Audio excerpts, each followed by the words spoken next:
गेली 20 वर्ष ठाकरे बंधूंमधून विस्तव जात नव्हता।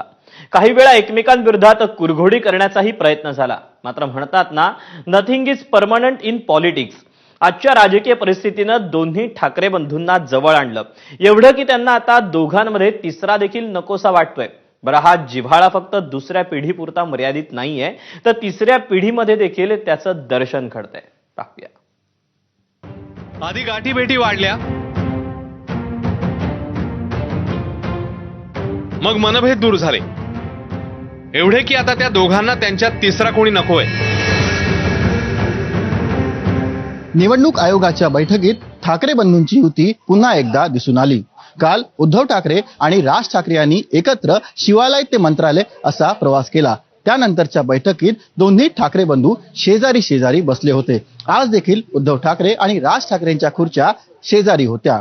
यावेळेला उद्धव ठाकरे यांनी आपल्या खास शैलीत टोला देखील लगावला। आम्ही शेजारी बसलोय म्हणजे आमच्यात कोणी येणार नाही, अशी टोलेबाजी करत उद्धव ठाकरेंनी गंभीर चर्चेचं वातावरण थोडं हलकं फुलकं केलं होतं। तर हा होता ठाकरेंच्या दुसऱ्या पिढीतल्या मनोमिलनाचा ट्रेलर। पिक्चरची तारीख म्हणजे युतीची घोषणा कधी होणार याकडे राजकीय वर्तुळाचं लक्ष लागलंय। तिकडे ठाकरेंच्या तिसऱ्या पिढीतल्या शिलेदारांमधल्या जिव्हाळ्याचं दर्शन देखील महाराष्ट्राला घडलं। ठिकाण तेच निवडणूक आयोगाचं कार्यालय।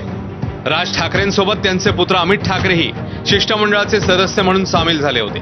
अमित ठाकरेंचे चुलत भाऊ म्हणजे आदित्य ठाकरे खुर्चीवर बसले होते। आपल्या पाठीमागे अमित वाट पाहत उभे आहेत याची त्यांना कल्पना नव्हती। कुणीतरी आदित्य ठाकरेंना त्याची जाणीव करून दिली। मग आदित्य ठाकरेंनी अमित ठाकरेंना शेजारी बसवलं आणि दोघांमधल्या मनमोकळ्या गप्पा कॅमेऱ्यामध्ये कैद झाल्या।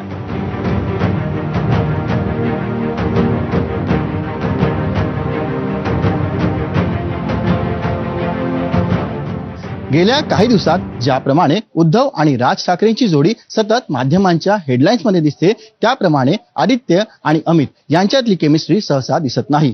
मात्र निवडणूक आयोगाच्या कार्यालयातली चर्चा त्याला अपवाद ठरली। आता उद्धव आणि राज यांच्याप्रमाणे आदित्य आणि अमित यांनी देखील वेगवेगळ्या मुद्द्यांवरून एकत्र मैदानात उतरावं अशी दोन्ही पक्षांच्या कार्यकर्त्यांची इच्छा आहे।